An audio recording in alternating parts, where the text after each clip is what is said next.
about Division 38 of C-69.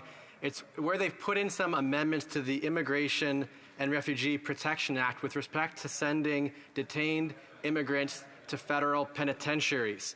Now, not only are jails the most expensive way to house a person in this country, but human rights groups like Amnesty International have been sounding the alarm about this at a time when all 10 provinces have already committed to ending their immigration detention agreements. Instead of following the province's lead and working to end immigration detention, why is the federal government planning to use federal prisons for immigration detention?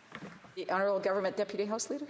I will admit to the member that I don't have the exact details on his question, but here's what I will say to him, is that if human rights activists and others are pushing because they don't believe charter rights to be upheld, I can guarantee you of one thing: this Liberal government will not use the notwithstanding clause to impose their rules upon them.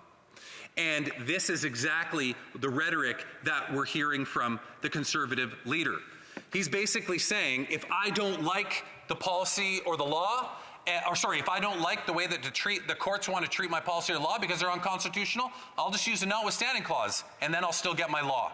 I can guarantee that, member, I would never sit in a political party that used the notwithstanding clause in such a way as to be so precarious about how and when to use it just to impose the Supreme Leader's decisions, the Supreme Leader being the leader of the Conservative Party.